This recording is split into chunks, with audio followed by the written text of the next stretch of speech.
Estimados colegas, ingresamos a la 9ª entrega del primer módulo de esta diplomatura en Derecho Procesal Penal con mención en experto litigante. Ante todo, hacemos la invitación para que tengan a bien inscribirse en este gran evento donde participan destacados juristas internacionales y puedan, tener acceso a las propuestas, reflexiones y experiencias que los mismos van a plasmar en el presente evento. En esta oportunidad vamos a tratar lo relacionado a la justicia restaurativa y su correlación con el derecho constitucional. La justicia restaurativa viene paulatinamente ganando más adeptos, sobre todo en países como por ejemplo España, Estados Unidos, Colombia, Alemania, Brasil, Uruguay, Malasia, Argentina, entre otros. Sin embargo, el enfoque que se le viene dando es básicamente o únicamente de naturaleza penal y procesal penal. Por ello, es que hemos considerado que amerita analizar si existe la correspondencia con los postulados del derecho constitucional. Ello en el entendido que nos encontramos en un sistema jurídico que ha venido a experimentar un cambio reciente, que es en el Estado constitucional de derecho. Por ello, en tanto que la Constitución se yergue como un nuevo orden de valores por encima del ordenamiento jurídico, se entiende que todas las aplicaciones que se den dentro del mismo tendrían que guardar una correspondencia. Por ello es que hemos decidido hacer esta investigación y compartirla con ustedes. En principio tenemos que la justicia restaurativa es un mecanismo inclusivo que de manera independiente y complementaria busca solucionar el conflicto y el daño producido por este mediante la coparticipación voluntaria, responsable y sensata de la víctima, el infractor y la comunidad. Entonces se entiende que el delito ocasiona un daño no solo al infractor y a la víctima, sino también a la sociedad. Entonces lo más adecuado es que sean los propios actores, ¿no?, los que busquen una solución, una mejor solución tendiente a disminuir o resarcir de una manera completa la repercusión derivada del conflicto. Por otro lado, debemos tener en cuenta que este tipo de implantación, ¿no?, se realiza de la justicia restaurativa se realiza a través de programas para poder ser materializada. En ese sentido, hacemos mención al programa de justicia restaurativa de la Corte o del Poder Judicial de Costa Rica, que señala que entiende la justicia restaurativa como una alternativa de cambio de paradigma, ¿no?, que se viene gestando a través de la normatividad internacional para resolver conflictos dentro del sistema penal, ¿no? Tiene su origen en la búsqueda de soluciones a los conflictos sociales, lo que a través del derecho penal pretende alcanzar soluciones también a la delincuencia. Además, tenemos que la justicia restaurativa debe ser, asumida a través de resortes propios de la propia sociedad, basándose en el tema del mejor manejo de los conflictos, en el principio de intervención mínima del derecho penal, ¿no? Entonces, ¿qué quiere decir esto? Que la solución a los conflictos no discurre para nada en el acrecentamiento de las penas, en la creación de nuevas figuras delictivas, ¿no?, sino más bien todo lo contrario, en una implantación de una intervención mínima del derecho penal, ¿no?, y más bien darle mayor protagonismo a medidas o políticas que sean de acercamiento a través de, digamos, de la mediación, ¿no? En este caso de la justicia restaurativa, a efectos de que pueda haber un complemento a la justicia penal, de ninguna manera una reprobación o suplantación, ¿no? Por otro lado, también tenemos que señalar que la justicia restaurativa comporta unas políticas, ¿no?, de aplicación, y que tiene varias ventajas comparativas, ¿no? Por ejemplo, permite utilizar de una manera más eficiente el sistema de justicia penal, concentrando los esfuerzos y recursos limitados que ya los tiene en los delitos más graves y contribuyendo así a que la población de la cárcel se vaya disminuyendo y se puedan, digamos, utilizar los costos de mantenimiento en, digamos, en otros compromisos o políticas estatales. Así se permitirá también que los delincuentes puedan asumir una reincorporación o readaptación a la sociedad de una manera mucho más oportuna, completa. Ello quiere decir también que la justicia restaurativa no se va a aplicar en los delitos graves, sino más bien en los delitos más leves, y que no reemplaza, como dijimos, al derecho penal, sino más bien actúa como un complemento.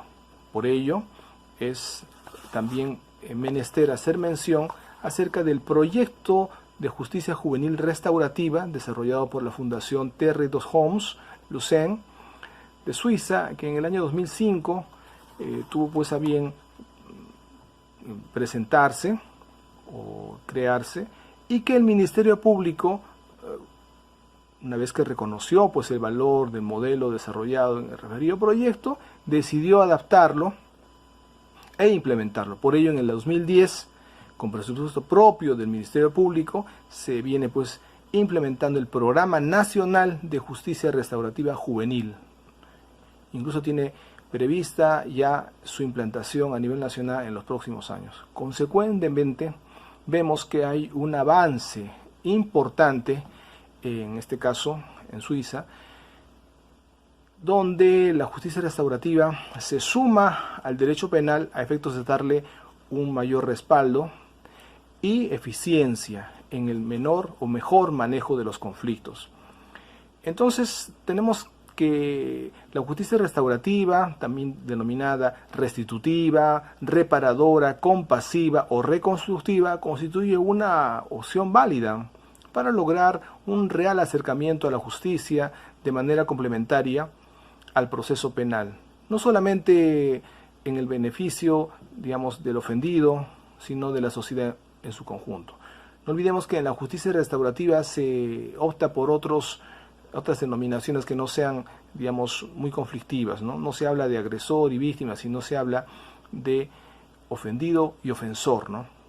Y si hablamos de que es un acercamiento, digamos que mucho más saludable hacia la justicia por parte de la justicia restaurativa, lo decimos en tanto que, si bien es cierto que se denomina justicia restaurativa, implica que va más allá del tema de la convencionalidad. Primero viene el Estado constitucional, el Estado convencional y después el Estado restaurador de derecho, ¿no?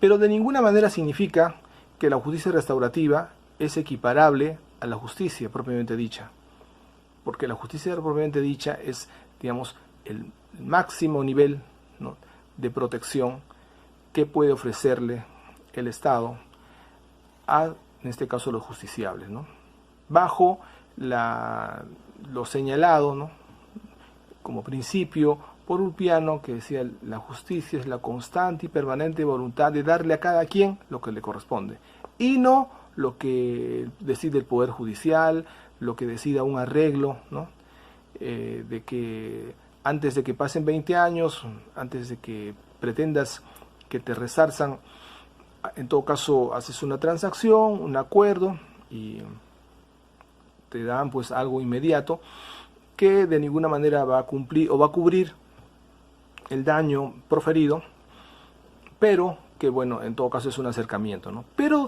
en ese sentido consideramos que la justicia restaurativa, digamos que da un paso adelante contribuyendo a que haya un acercamiento hacia la justicia real, mejorando, en este caso, el desempeño de la justicia penal, en principio, porque estamos viendo los primeros pasos para poder dilucidar si es que solamente debe su aplicación al aspecto predio penal o más bien al constitucional, ¿no?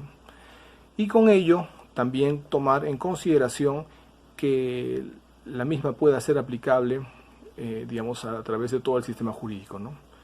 Por otro lado, tenemos algo importante que tratar, es correspondiente a la forma de reparación que debe ser considerada en el tema de la justicia restaurativa. ¿Y cuál es la forma como debe ser entendida la restauración? Según lo que refiere en este caso la Corte Interamericana de Derechos Humanos, y que se basa principalmente en una reparación integral. ¿Y qué significa integral? Que debe reunir unos presupuestos. En principio debe haber una restauración que esté enfocada pues en el restablecimiento del derecho vulnerado, devolviéndole a la víctima el derecho de ejercer su derecho negado o de continuar ejerciéndolo plenamente si fuese limitado con el hecho dañoso, ¿no? Por ejemplo, ordenar su libertad, ¿no? El archivo de su caso, ¿no? Por citar unos ejemplos. Ahora, ¿cuál es otra consideración para poder entender como una reparación integral, ¿no? Digamos, sostenida o registrada por la Corte Interamericana de Derechos Humanos?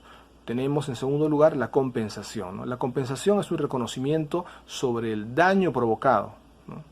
En ese sentido se expresa el sentido monetario que se otorga a la víctima y a sus familiares, de acuerdo a cada caso y circunstancias específicas, y está constituido por el daño físico y mental, por la pérdida de oportunidades, en este caso de daño emergente, la pérdida de ingresos, incluido el lucro cesante, los prejuicios o perjuicios morales, los reconocimientos de todos los gastos de servicios como jurídicos, médicos, asistente social, entre otros.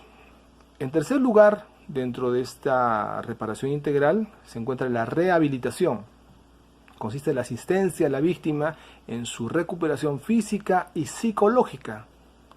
Incluye además pues, todos los gastos, ¿no? El tiempo que la víctima invierte para su completa recuperación. En cuarto lugar tenemos la satisfacción, que está relacionada en aquellos casos o interviene en aquellos casos donde la reparación o la restitución que corresponde al Estado debe satisfacer el daño causado, pero no pueda manifestarse en tanto que debe ser, digamos, más bien orientado hacia la restauración o reparación de la dignidad de la víctima o sus familiares, reconociendo pues el derecho violado e identificación de los agresores, ¿no? Ahora, ¿qué tenemos que decir al respecto? Que este tipo de reparación integral ofrece una ventaja que logra que, por ejemplo, aunado pues ya a la justicia restaurativa, que va más allá de una reparación únicamente económica, ¿no? Como generalmente se maneja a nivel judicial, ¿no? Ese tema penal sobre todo. Y estamos hablando más bien de una reparación también inmaterial, ¿no? Respecto a lo que es el reconocimiento del daño y la garantía de no repetición, ¿no? Entonces ya relacionado a las políticas públicas y que corresponde pues a un punto a considerar muy positivo, ¿no? Porque estamos hablando de un conjunto ya de consideraciones que hace que más bien se fortalezca, ¿no? La intervención, en este caso en materia penal, respecto de lo que es el tema de la reparación integral de la víctima. Ahora, también tenemos que indicar que resulta, digamos, evidenciada de manera muy notoria una brecha, ¿no? Entre lo que se dispone como reparación en los procesos judiciales y la verdadera reparación que precisa ser aplicada de manera integral, como ya lo habíamos señalado, ¿no? En ese sentido, tenemos que la Convención Americana de Derechos Humanos señala que cuando decida que hubo violación de un Estado de derecho o de un derecho a libertad protegidos en la Convención, la Corte podrá disponer que se garantice al lesionado el goce de su derecho a libertad conculcados, ¿no? Que se reparen además las consecuencias de la medida o situación que ha configurado la vulneración de sus derechos y el pago de una justa indemnización. La Corte Interamericana de Derechos Humanos ha señalado también, dentro de la reparación integral, que debe haber pues, ¿no?, una restitución, una compensación, la rehabilitación, la satisfacción y la garantía de no repetición, así como la corrección. Entonces, ha habido pues, digamos, varias manifestaciones respecto de la Corte Interamericana de Derechos Humanos que apuntan a darle una, digamos, una sustentación mucho más completa, como su propio nombre lo dice, de manera integral, ¿no? Ahora, pasamos al tema relacionado a la tutela procesal efectiva y la justicia restaurativa. Para ello, tenemos que hacer mención que, en principio, hay tres instituciones que debemos analizar. Primero, el tema del debido proceso o la tutela jurisdiccional, que es aquel derecho que tiene el justiciable de que se acceda o se le, digamos, se le reciba su denuncia o su demanda, le sea acogida por la Administración de Justicia. En ese sentido, existe o se materializa la tutela, ¿no?, de parte del Estado, y que se le da cabida el acceso al justiciable al digamos, aparato jurisdiccional, ¿no? Una vez que eso se configura, es que empieza el debido proceso. Y el debido proceso es que continúa su manifestación hasta la expedición de la sentencia. Y ya la efectividad de la tutela, ¿no?, judicial, que habíamos señalado, se materializa cuando la sentencia es ejecutada. Entonces ahí será tutela jurisdiccional, debido proceso, y al final, cuando ya sale la sentencia y se ejecuta, es que se manifiesta la efectividad, ¿no? Dice tutela judicial efectiva. Ya, será efectiva cuando expiden la sentencia y se pone, digamos, en proceso de aplicación, ¿no?, o de ejecución, ¿no? Ahí recién tendrá sentido. Y que también, dicho sea de paso, ambas figuras son unificadas por el artículo 4 del título preliminar del Código Procesal Constitucional, que señala que la tutela procesal efectiva está compuesta por la tutela jurisdiccional efectiva y el debido proceso. Entonces, la tutela procesal efectiva abarca ambas instituciones desde el punto de vista ya constitucional, como lo refiere, habíamos señalado, el Código Procesal Constitucional. Entonces, ¿dónde está la relación de la tutela procesal efectiva, el debido proceso y la tutela procesal efectiva, ¿no? ¿Dónde está la relación, ¿no? Se encuentra orientada a que, si bien es cierto que en el tema de la tutela jurisdiccional efectiva es que, digamos, debería plasmarse, en este caso ya la ejecución de la sentencia, es que muchas veces no se llega a eso, y en todo caso lo que más bien se busca es que se materialice, ya sea por un pedido de la propia, ¿no?, una de las partes, ¿no?, de los justiciables. Pero lo que más preocupa es que en las circunstancias que están ocurriendo actualmente es que en este caso el condenado que ha sido, pues, ¿no?, de repente privado de su libertad, conducido a un establecimiento penitenciario, en tanto digamos, no estamos dentro de una política de cultura de paz, sigue convencido increíblemente que es inocente. No acepta su culpabilidad de ninguna manera. Y en este caso el conflicto permanece, ¿no? En este caso también la parte agraviada continúa sintiéndose así. Entonces esa herida no se cierra, ¿no? Y hay pues todo un efecto negativo. A diferencia de lo que ocurre con la justicia restaurativa, donde ambas partes y todos los demás involucrados de la comunidad o de la sociedad es que participan de un programa de restaurativo interdisciplinario, donde participan varios profesionales y son debidamente capacitados en un promedio de 8 meses, ¿no? Y este tipo de agresión, este tipo de situación vulneratoria de derechos es que se ve resarcida, ¿no? Y no genera reincidencia. Eso es lo más importante, ¿no? Eso es lo que debemos rescatar, ¿no? Hay una naturaleza, digamos, de acercamiento que va más allá, de acercamiento a la justicia por parte de la aplicación de la justicia restaurativa y, digamos, que le lleva ventaja al Estado constitucional de derecho, ¿no? En ese sentido, consideramos que debemos tener en cuenta que la aplicación de la justicia restaurativa deviene en una necesidad, ¿no? que reclama, no porque haya otros países, ¿no?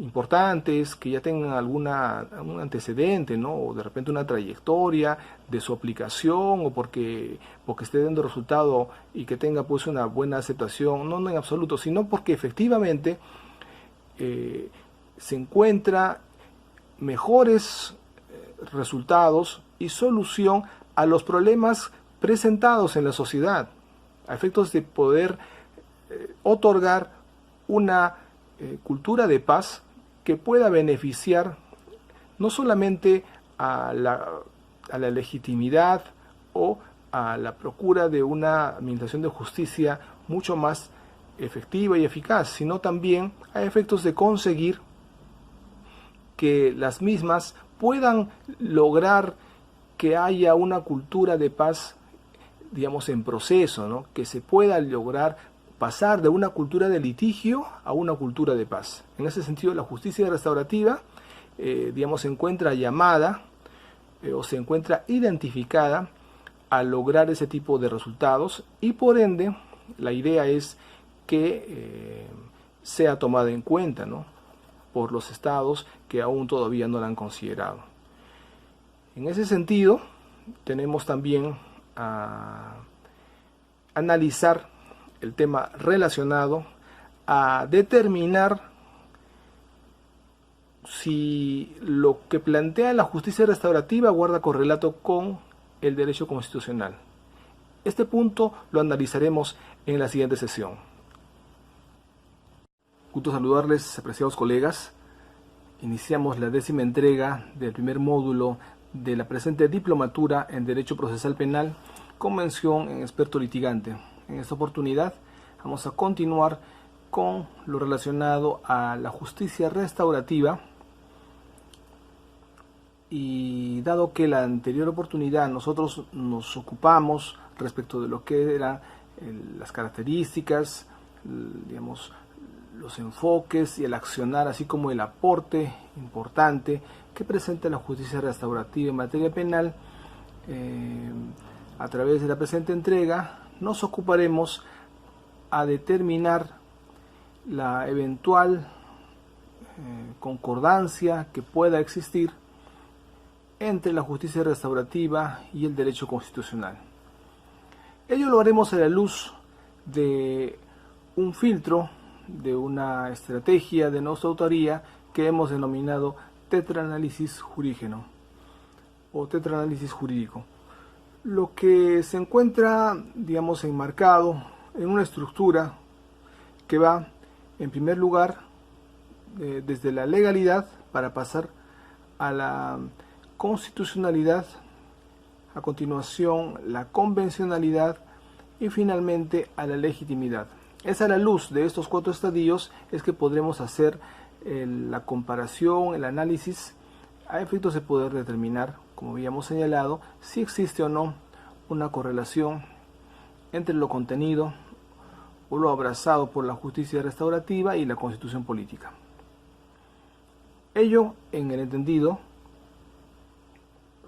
que es de común conocimiento que la justicia restaurativa únicamente se aplica a la sede penal a nivel nacional e internacional.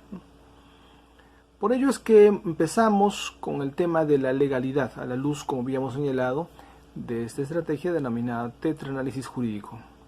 En primer lugar, analizamos desde el punto de vista de la legalidad y tenemos que existen ya varios ejemplos, como por ejemplo, valga la redundancia, la transacción judicial, ¿no?, el principio de oportunidad, el proceso especial de conclusión anticipada, entre otros, y que se encuentran positivizados en la legislación peruana, penal y procesal penal.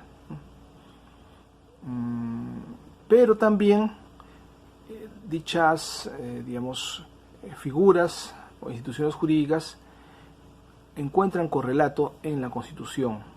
Por ello, es que consideramos que la justicia restaurativa se encuentra refrendada por lo referido o contenido en la Constitución política. En segundo lugar, pasamos a la etapa de la constitucionalidad y señalamos el artículo 1, que establece la defensa de la persona y el respeto de la dignidad son el fin supremo de la sociedad y el Estado. En ese sentido, tenemos que señalar que la justicia restaurativa se ocupa de manera integral de reparar el daño, no solamente del ofendido. Por ello, es que, sale pues en defensa y en salvaguarda de la dignidad de este caso del ofendido y por ello guarda también, concordancia con lo contenido en la Constitución política. En otro extremo, tenemos que hablar acerca del principio de legalidad, pero en esta oportunidad ya en sede constitucional, que refiere que es un mayor acercamiento a la justicia a través de la justicia restaurativa, en términos que ofrece pues un mejor resolver en sede judicial acerca de los conflictos que se presentan para poder también a su vez fortalecer y legitimar el proceso penal y por supuesto también el ejercicio de la función jurisdiccional, en este caso tanto de magistrados como personal jurisdiccional. Además, en razón a este principio de legalidad en sede constitucional que lo potencia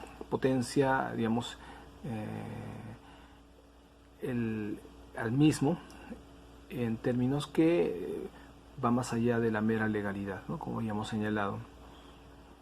En otro momento tenemos que indicar que en lo concerniente a la presunción de inocencia abona también la justicia restaurativa, en tanto que esta presunción contenida en la Constitución política, se ve complementada de la mejor manera, en tanto que logra algo que el Poder Judicial no lo consigue, ¿no? Y estamos hablando acerca de la aceptación de la culpabilidad del ofensor, ¿no? Lo que a veces, a través de muchas sentencias de orden retributivos, el sujeto, activo continúa considerándose como inocente, ¿no? Entonces no hay ningún cambio, ¿no? Por más que haya una sanción, en este caso la víctima continúa desprotegida, no hay un sincero arrepentimiento, no hay una garantía de que no vuelve a haber una reincidencia. Entonces hay una especie de zozobra que continúa. Consecuentemente tenemos que decir qué es lo que solucionó, cuál fue el aporte y el antes y después que marca la sentencia judicial en materia penal. Bueno, tendríamos que decir que sería discutible, ¿no? Hasta cierto punto muy preocupante, ¿no? Porque se supone que la justicia penal no solo debe limitarse a sancionar, en este caso al que comete delito, sino también ver la manera de solucionar digamos, el conflicto en términos de paz y tranquilidad, para poder ser otorgada, en este caso, a los justiciables. Por ello, además, la justicia restaurativa contiene programas de prevención y también destierra o desecha casi en su totalidad la posibilidad de una reincidencia en la comisión en este caso, de los delitos, ¿no? Es importante también considerar en sede constitucional, bajo esta etapa de la constitucionalidad, el tema de la argumentación o motivación de las resoluciones judiciales, ¿no? Y tenemos que, si bien es una obligación, la justicia restaurativa va más allá y le otorga una legitimidad en tanto que la hace más acorde con la Carta Magna, pues la reparación, en este caso arribada a través del acuerdo, es digamos, arribada por las propias partes, digamos, legítima y facilita la motivación de las sentencias judiciales, ¿no? En un tercer momento, a la luz de lo establecido en esta estrategia que habíamos señalado de nuestra autoría, tenemos a la convencionalidad. Entonces tenemos que analizar si en este caso los lineamientos o el espíritu contenido que abraza la justicia restaurativa se encuentra contenido a nivel de la convencionalidad, ¿no? O del derecho convencional. En principio tenemos que señalar que la cuarta disposición final y transitoria de la Constitución Política señala que las normas relativas a los derechos y las libertades que la Constitución reconoce se interpretan de conformidad a la Declaración Universal de Derechos Humanos y con los tratados y acuerdos internacionales en dichas materias, que obviamente el Perú haya suscrito, ¿no? Por su parte, el artículo 5 del título preliminar del Código Procesal Constitucional peruano señala que respecto a la interpretación de los derechos constitucionales, el contenido y alcances de los mismos, en cuanto a su protección, deben ser, digamos, interpretados de conformidad con la Declaración Universal de Derechos Humanos, los tratados sobre derechos humanos también, así como de las decisiones adoptadas por los tribunales internacionales sobre derechos humanos, constituidos según tratados de los que el Perú es parte. Por otro lado, tenemos que referir al caso Almonacid Arellano versus Chile, donde la Corte Interamericana de Derechos Humanos ha ido precisando el alcance y el contenido del control de la convencionalidad. Y refiere que tiene las siguientes características, ¿no? Dice que consiste en verificar la compatibilidad de las normas y demás prácticas internas con la Convención Americana sobre Derechos Humanos, la jurisprudencia de la Corte Interamericana de Derechos Humanos y demás tratados interamericanos del cual el Estado sea parte. Y también que es una obligación que corresponde a toda autoridad pública en el ámbito de sus competencias. Además, que para efectos de determinar la compatibilidad entre la Convención Americana de Derechos Humanos, no solo se debe tomar en consideración el tratado, sino que también la jurisprudencia de la Corte Interamericana de Derechos Humanos y los demás tratados internacionales. Y finalmente, tenemos que considerar que este control de la convencionalidad es un control que debe ser realizado ex oficio, ¿no? Por toda autoridad pública, y el Estado en su digamos, compromiso debe digamos, implicar la ejecución, de ser el caso, para efectos de suprimir, en caso sean contrarias, las normas con la Convención o lo contenido en la Convención Americana de Derechos Humanos, o bien su interpretación acorde o conforme con la convención referida, dependiendo de las facultades de cada autoridad pública. Consecuentemente, tenemos que el tema de la convencionalidad tiene pues un marco de protección mucho más amplio, ¿no? Haciendo comparación con lo sostenido en la Constitución Política. continuando con esta, digamos, comparación o cotejo respecto de lo contenido, en este caso por la justicia restaurativa y la convencionalidad, tenemos que referir que el artículo 29.1 contiene el principio pro persona, así como la Constitución política tiene el principio de la dignidad y en realidad también los derechos humanos. La Convención Americana o el derecho convencional registra el principio que lo identifica como tal en el principio pro persona, en defensa de la persona. Entonces ninguna disposición señala debe estar digamos, contenida en el pacto de la convención, podrá ser interpretado en el sentido de conceder derecho alguno a un Estado, o grupo o individuo para emprender actos encaminados a la destrucción de cualquiera de los derechos y libertades reconocidos por el pacto o su limitación en mayor o menor medida previstas en él. Entonces no podrá pues mentirse, restricción o menoscabo de ninguno de los derechos fundamentales reconocidos y vigentes en un Estado, parte en virtud de las leyes, convenciones y reglamentos y costumbres, sobre pretexto que en el presente pacto no los reconoce o los reconoce en menor grado. Entonces tenemos que el análisis va más allá, no simplemente está diciendo que está contenido algún derecho en la convencionalidad o en la Convención Americana de Derechos Humanos y no en la Constitución, y que por ello debería ser acogido. No, sino que dice que todos los derechos, estén contenidos o no estén contenidos, o en todo caso en menor grado, no resulta ser un óbice para poder ser, digamos, validados o sustentados en el tema de poder solicitar, digamos, la salvaguarda de los mismos. En ese sentido, tenemos que señalar que la justicia restaurativa cumple con lo establecido por la Convención Americana sobre Derechos Humanos y también la observancia de los preceptos de la Convención va ganando terreno, ¿no? Lo que deviene muy saludable. En tanto que ya se habla más allá de un simple bloque de constitucionalidad. A estas alturas estamos conversando ya de un bloque de convencionalidad, ¿no? Estamos hablando ya no solamente de la Constitución y todas sus leyes de desarrollo, ¿no?, en el tema del control de o el tema del bloque de la constitucionalidad, sino en el bloque de la convencionalidad, donde tenemos en la cúspide la Convención Americana de Derechos Humanos y todas sus normas y leyes de desarrollo. En ese sentido, tenemos que señalar que pasamos a la cuarta etapa de este filtro, ¿no?, de nuestra autoría, que hemos denominado tetraanálisis jurídico, e ingresamos a la legitimidad, que no es otra cosa que la justeza o la justicia propiamente dicha. Ello en el entendido que la justicia,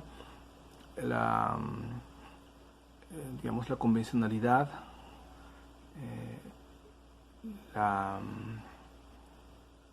la constitucionalidad, la convencionalidad y en este caso la justicia restaurativa no son sinónimos de justicia propiamente dicho.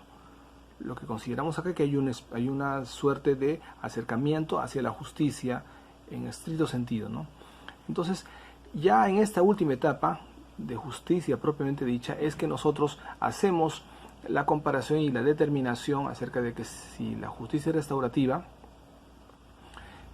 coincide, ¿no?, con lo abrazado por la justicia. Y en realidad, aparte, ya entre comillas o entre paréntesis, debemos hacer mención que no es suficiente o no es necesario, no es apropiado tener que estar señalando diversos tipos de justicia, ¿no? Justicia, digamos, constitucional, justicia convencional, justicia restaurativa, ¿no?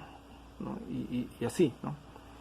Lo que nosotros debemos entender en líneas generales, en principio, es que solo existe una justicia, la que decía Ulpiano, es la constante y permanente voluntad de dar a cada quien lo que le corresponde. Eso es justicia.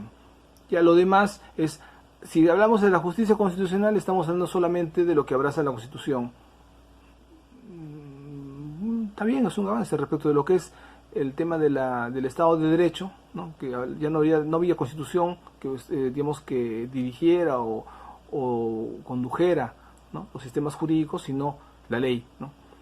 En el tema de la justicia constitucional, todo lo que se tenga que resolver, ¿no?, analizar y entender como sistema jurídico, se encuentra pues acorde a lo que dice la Constitución.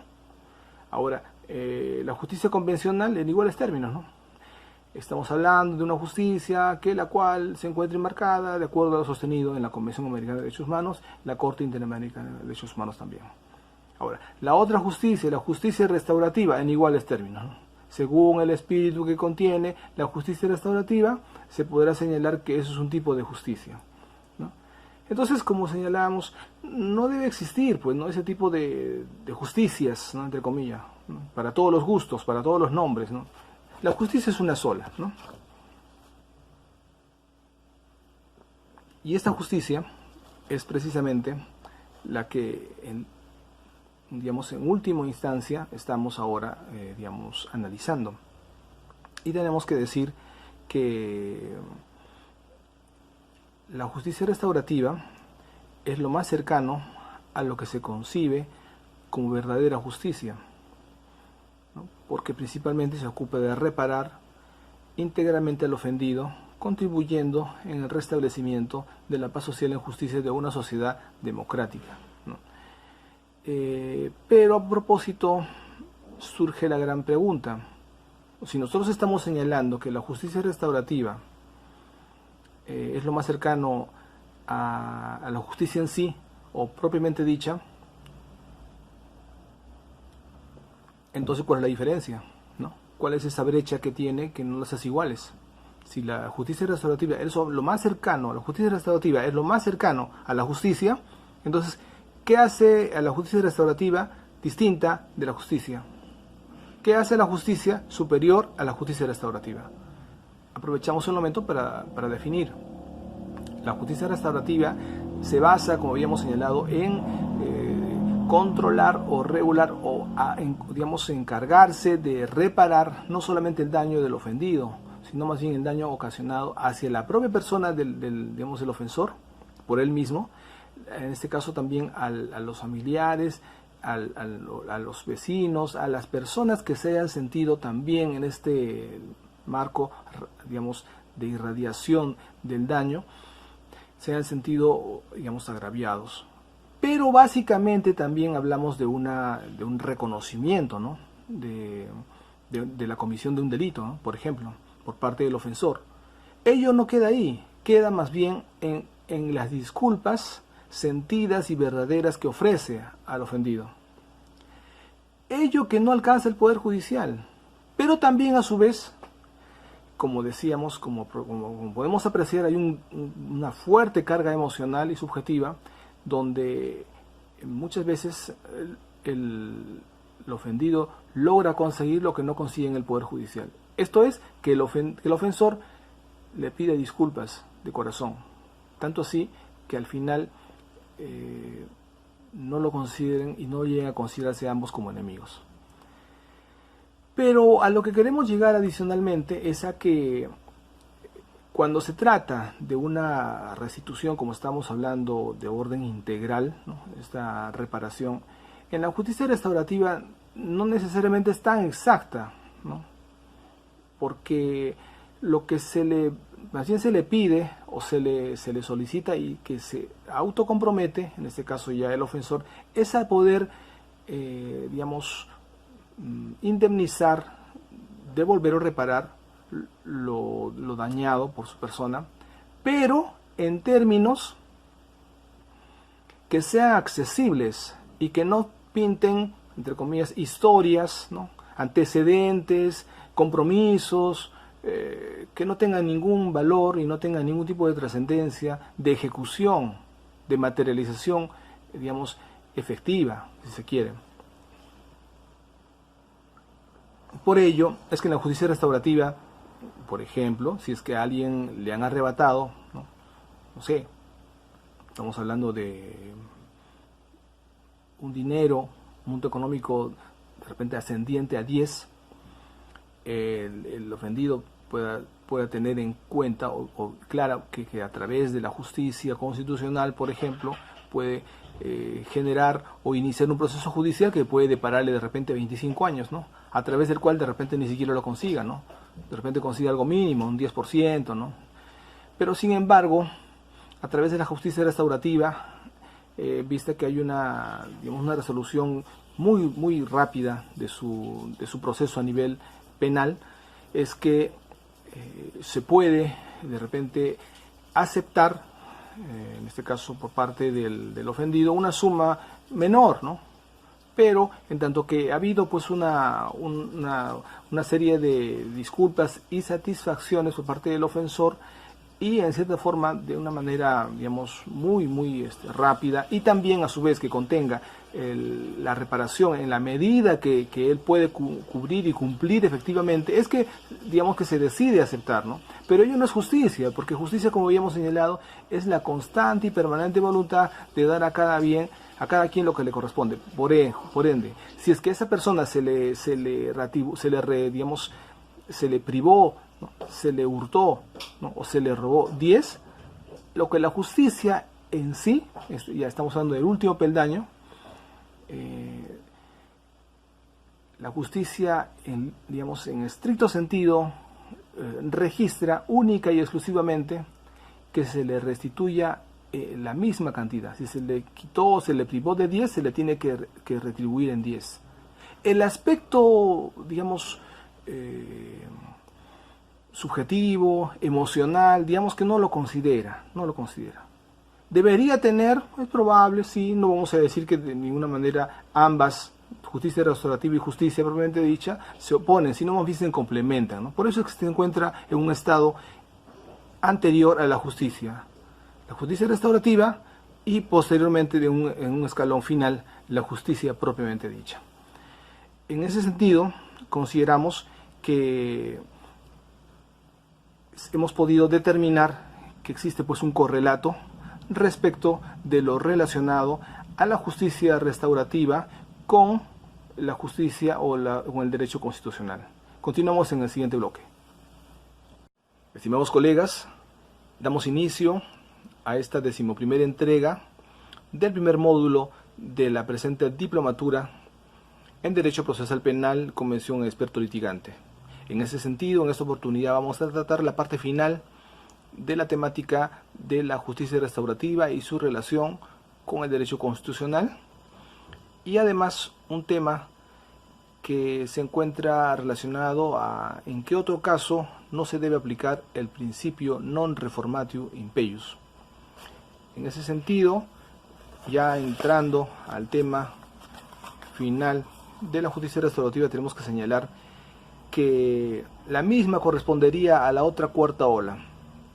Pasamos a desarrollar y dar las explicaciones del caso, en tanto que en primer lugar tenemos que Alvin Toffler, el autor, digamos, que se hizo celebridad a través de su obra publicada en el año 1979, que se denominó la tercera ola, es que logró resumir de una manera muy concreta como acertada la evolución de la sociedad y la economía de la humanidad a través de los tiempos. Él sostuvo que en principio se manifestó la primera ola, que estuvo caracterizada por el tema de la digamos, de la visión, o en todo caso presencia protagónica de la agricultura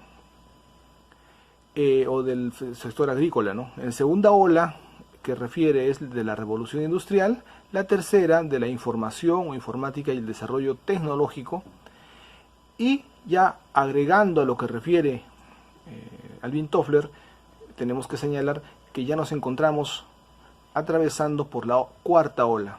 Y la cuarta ola es la que se caracteriza por la inteligencia artificial, la interfase de la nanotecnología y la biología sintética. Pero, a propósito, consideramos que, haciendo un paralelo, así como existen 4 olas que resumen el desarrollo digamos, económico y social de la humanidad, también existen otras 4 olas en el mundo del derecho. Por ello consideramos que las mismas serían en principio como la otra primera ola, sería la de venganza privada, ¿no? La justicia privada, el ojo por ojo, diente por diente, la justicia por mano propia. Esa sería la otra primera ola. La otra primera ola sería la del Estado de Derecho, ¿no? Donde ya no manda cada quien por su cuenta de manera privada, sino el Estado, pero a través de la ley, ¿no? Única y exclusivamente la ley, como máxima representación de imperio de un ordenamiento jurídico. La otra tercera ola es la que nos encontramos actualmente atravesando, que se denomina Estado constitucional de derecho, donde la ley o el Estado de Derecho deja de tener vigencia y ya ingresamos a una nueva etapa donde la Constitución se yergue por el sistema jurídico y se constituye pues el garante del ordenamiento jurídico a la luz de lo contenido también en el derecho constitucional. Pero además a ello tenemos que agregar que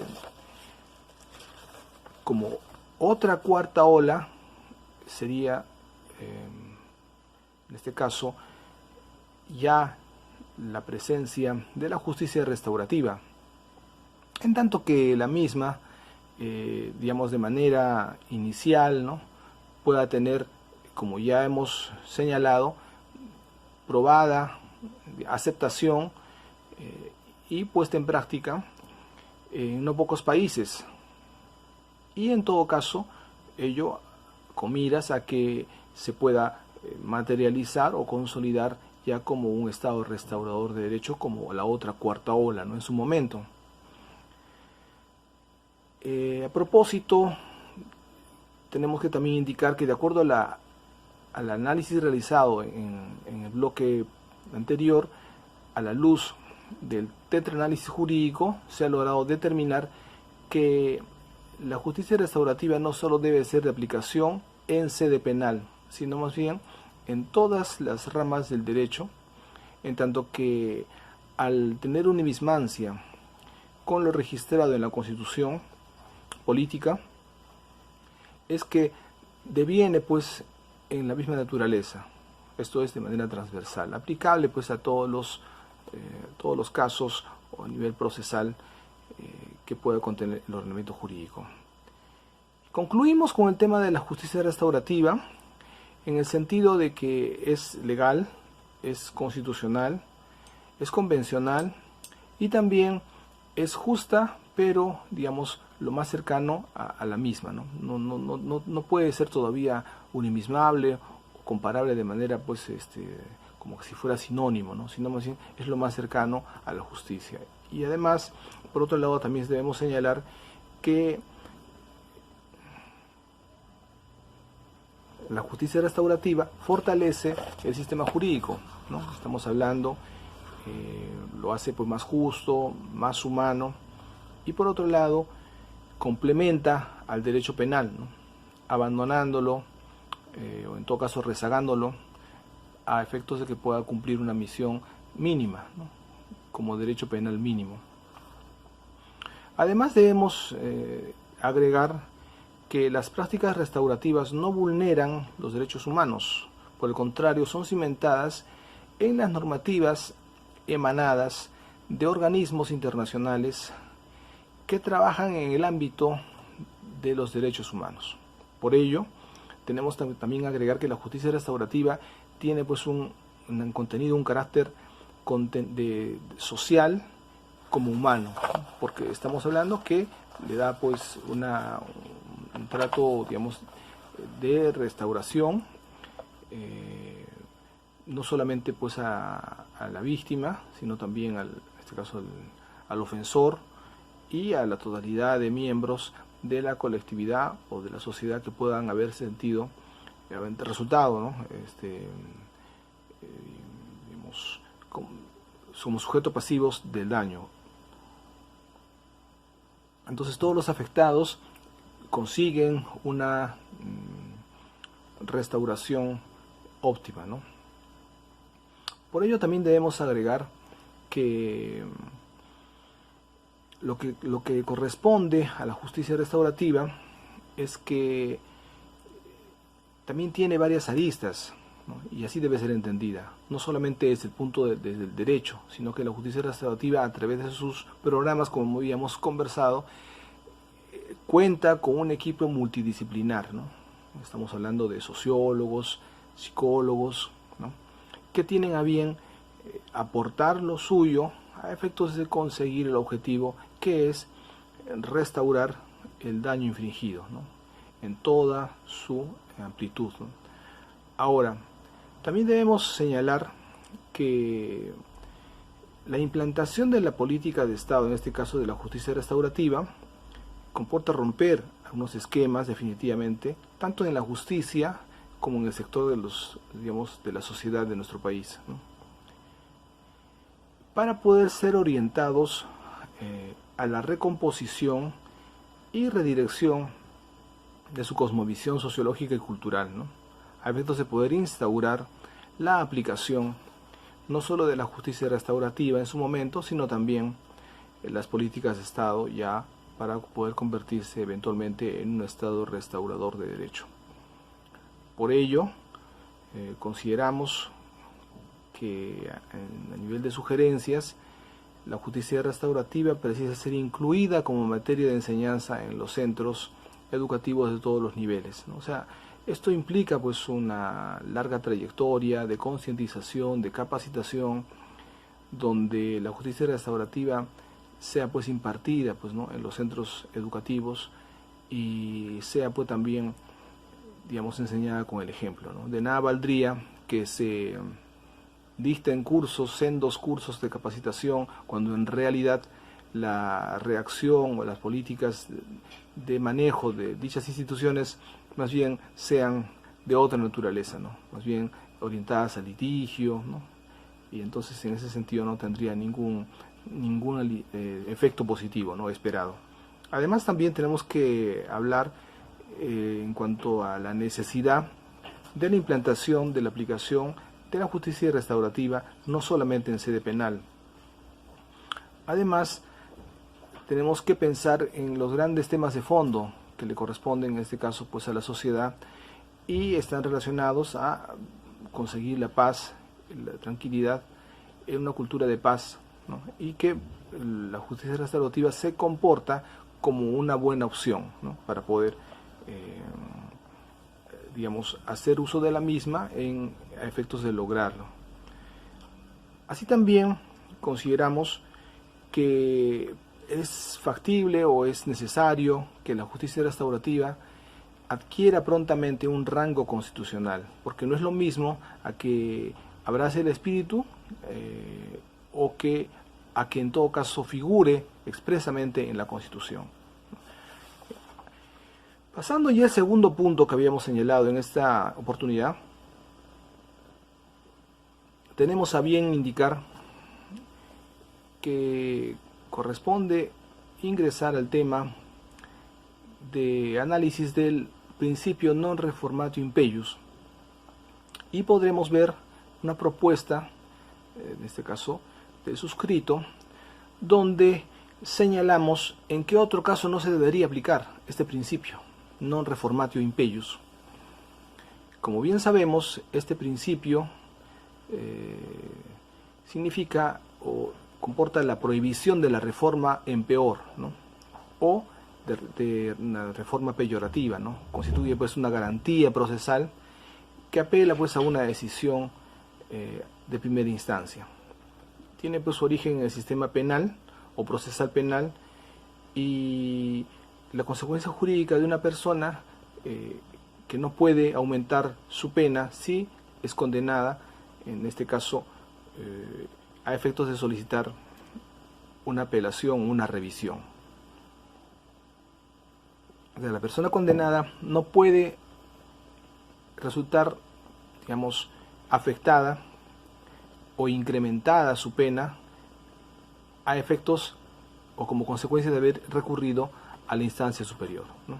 Si digamos que le han dado, no sé, una pena de 5 años, apela a esa decisión y no es factible, ¿no? que le puedan decir que ahora son 10, ¿no? De ninguna manera. Por ello es que nosotros lo que consideramos es que, habiendo varias excepciones a la aplicación de este principio non reformatio impeius, nosotros nos vamos a referir a una distinta excepción, a la que nosotros consideramos que se encuentra relacionada básicamente al principio de legalidad, ¿no? ¿Y por qué? Porque nos referimos al tema pues específico, donde la pena o sanción aplicada en primera instancia, ya sea penal o jurisdiccional o administrativa, se encuentra, digamos, impuesta o dispuesta notoria como irrazonablemente muy por debajo de lo establecido en la norma. ¿Y cómo así? Por ejemplo, cuando tenemos a bien considerar que no es suficiente digamos, la sanción a nivel administrativo, por ejemplo, ante una falta grave, simplemente le dan 5 días de suspensión, o en todo caso en la comisión de un delito, donde le corresponde a 15, le terminan dando 1 o 2 sin pena, digamos, privativa de libertad. De 15 años a 2 es muy notorio, ¿no? Entonces, ¿qué sucede? Una vez que apelan, en estos casos, ¿qué sucedería? Que amparados equivocadamente, de manera pues abusiva, digamos, ilegítima, se pretenda buscar la santificación, ¿no?, del principio non reformatio impeius, y en razón a que ya fue sancionado en primera instancia, no puedan revisarse o no puedan decir que está, digamos, que no está oleado y sacramentado, ¿no? Por ello es que consideramos que este principio no corresponde pues el abrace, ¿no?, en esta apelación o protección del principio, como habíamos señalado, en caso de haber apelado a la misma en virtud a que dicho principio se encuentra a su basamento y quintesencia en la legitimidad de haber sido objeto del quantum de una pena o sanción establecida por ley. Esto es, que tenga como presupuesto la estricta observancia de la legitimidad. ¿A qué nos referíamos? Nos referíamos precisamente a que si es que existe una pena establecida en la norma, pues a ella pues es la que se tienen que atener y no por debajo de lo establecido. Ahora, entonces, como dijimos, este principio del non reformatio impeius tiene una naturaleza de que se constituye en un guardián, ¿no?, de la seguridad jurídica. Por ello, a su vez también del sistema jurídico, de la juridicidad y de la legalidad, como principio que es, ¿no? Por ello nosotros esta aplicación, ¿no?, equivocada, de ninguna manera debe sustentarse o en todo caso aceptarse, perdón. Consecuentemente somos de la opinión que en dichos casos la aplicación del principio non reformatio impeius no debe ser acogida en extremo alguno, ya sea pues en sede judicial o administrativa. Estimados amigos, continuamos en el siguiente bloque. Estimados colegas, ingresamos a la 12ª entrega del módulo primero de la presente diplomatura en Derecho Procesal Penal, Convención Experto Litigante. En esta oportunidad ingresamos a tratar la temática relacionada a los límites constitucionales de la detención policial en la jurisprudencia del Tribunal Constitucional. Si bien es cierto que la policía se encuentra facultada a llevar a cabo una detención, ello no de ninguna manera comporta la vulneración de derechos fundamentales. Como contraparte tenemos en consecuencia el derecho fundamental a la libertad, ¿no?, que después de la vida se constituye en el derecho más importante que tiene pues el ser humano. Por ello, tenemos que determinar hasta qué punto el Tribunal Constitucional se encuentra observando las imprescindibles garantías y salvaguardas a dicho derecho fundamental. Ello en el marco de que la detención policial debe ser analizada en la vigencia de un Estado constitucional de derecho y también con visos ya de un Estado convencional, digamos de manera tímida todavía de aceptación, muy tímida diría yo.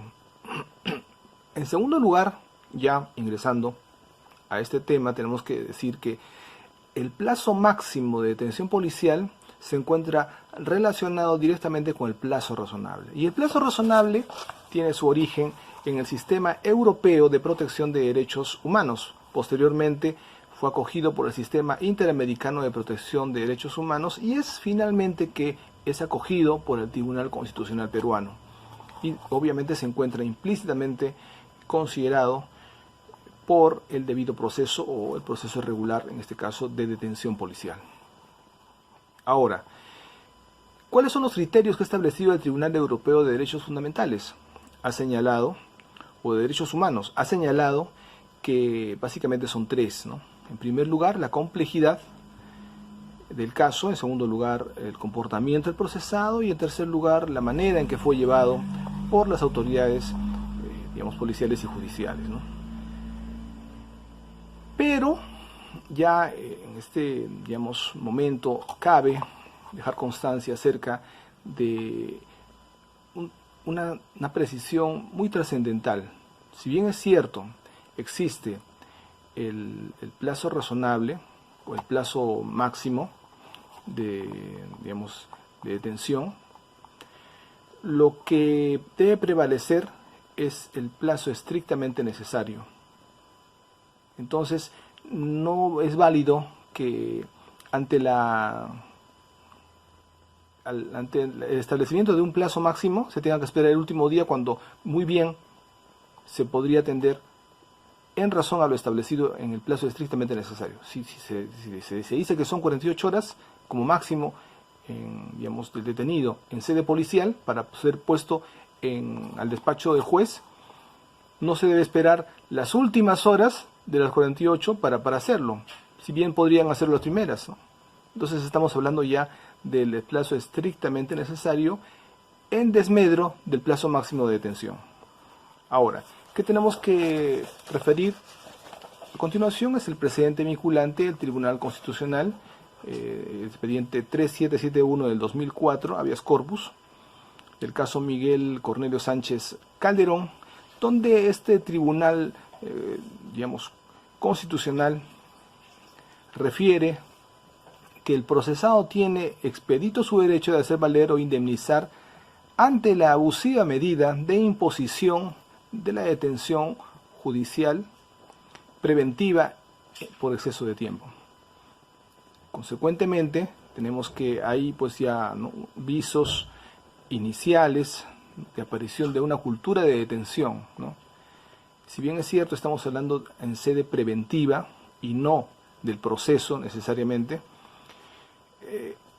se puede advertir que hay una superación, ¿no?, muy marcada del sistema inquisitivo, ¿no? Hay ya pues una, digamos, enarbolación, ¿no?, de banderas del sistema pues acusatorio que le da, digamos, un cariz muy saludable, ¿no?, en este caso en sede penal, a la luz de lo establecido, como ya habíamos señalado, en lo propugnado por el Estado Constitucional de Derecho. Y como estamos viendo, tiene una incidencia directa, en este caso, en sede penal. No solamente en sede penal, sino que en todas las ramas del derecho, pero correspondiente a lo que estamos tratando en el presente diplomado, es en sede penal. Como consecuencia, tenemos que hay un punto a considerar en el plazo razonable, porque esta prisión preventiva, justa o razonable, fluye como consecuencia de los cada vez más consolidados sistemas garantistas, como ya lo habíamos señalado, ¿no?, influenciado por los postulados del constitucionalismo, el derecho global y el Estado Constitucional de Derecho, postergando así la modernidad y a su vez propugnando la contemporaneidad, ¿no?, del derecho, digamos a decir, penal constitucional, ¿no? Así también tenemos que el fundamento 2 de la sentencia del Tribunal Constitucional, expediente 7624, refiere que el derecho a la libertad personal contenido en la Constitución tiene un doble carácter, ¿no? Un primer atributo referido digamos, a lo subjetivo, ¿no? Donde refiere que ninguna persona pues, ¿no? puede sufrir una limitación o restricción de la libertad personal, en razón que es un elemento, digamos, muy importante a salvaguardar. Y en segundo lugar, el atributo objetivo, en razón que la libertad personal hace las veces de un valor implícitamente reconocido en la Constitución, ¿no? En ese sentido, tenemos que la determinación del plazo razonable de detención no puede tomar en consideración únicamente la presunción de inocencia y el derecho a la libertad del procesado, sino la constitucionalidad de la prisión provisional encierra un deber estatal de perseguir eficazmente el delito. Entonces, queda claro que en razón o en justificación de la persecución del delito, no queda pues de ninguna manera habilitada, como habíamos señalado, la vulneración de los derechos fundamentales, en este caso por parte de la policía. Porque lo que le corresponde a la policía es llevar a cabo la detención en razón a las funciones, ¿no? o atribuciones que le competan, y en el plazo máximo o en el plazo estrictamente necesario poner al detenido en el despacho del juez. Sin embargo, tenemos que también decir a propósito que es muy lamentable que lo que ocurre actualmente es que el plazo estrictamente necesario no es vigente. O sea, en la práctica no lo entienden así, ¿no? Están esperando siempre el plazo máximo y lamentablemente en otros casos el exceso, ¿no? del plazo máximo, y esperan a que la autoridad, en este caso el Tribunal Constitucional o el juzgado, según sea el caso, según la instancia, tengan que disponer el cumplimiento de lo establecido en la norma. Por otro lado, tenemos que ya ingresar al tema de lo relacionado a la detención policial. Así, tenemos que el expediente 4630 del 2013, proceso de habeas corpus del Tribunal Constitucional, refiere respecto de la libertad personal y la privación de libertad, que la detención policial que se cuestiona en la demanda, materia de la aludida denuncia, corresponde en atención a la conducta desplegada por el beneficiario, pero ello en razón a que habría una comisión, ¿no? supuesta comisión de un delito de violencia familiar, pero al Tribunal Constitucional no le compete establecer si hay o no, digamos, un cariz penal, sino más bien un cariz constitucional, consecuentemente. Y por ello es que señala que en atención a la flagrancia, ¿no? Tanto que se han constituido los presupuestos de la inmediatez temporal y la inmediatez personal, es que queda pues habilitado el personal policial para llevar a cabo la detención.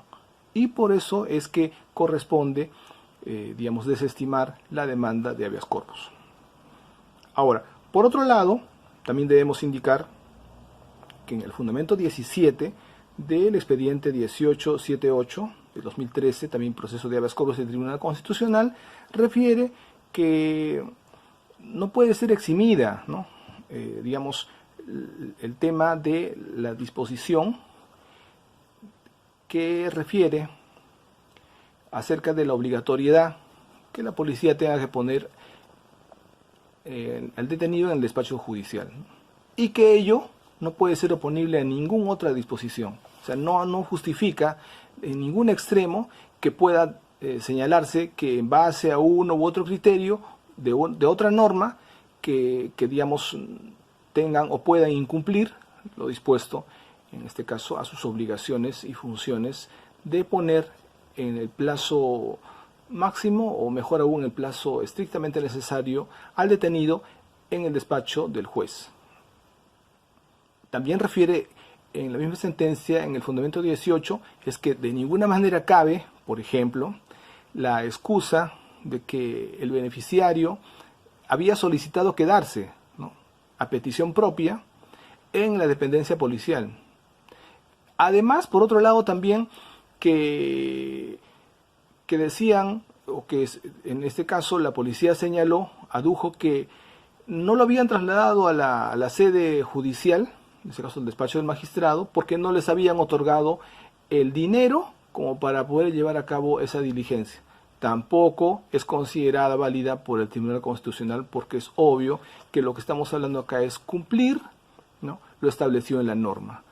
En consecuencia, tenemos que el derecho a la libertad es un derecho por excelencia, ¿no?, muy importante, y que no puede andar divorciado, ¿no?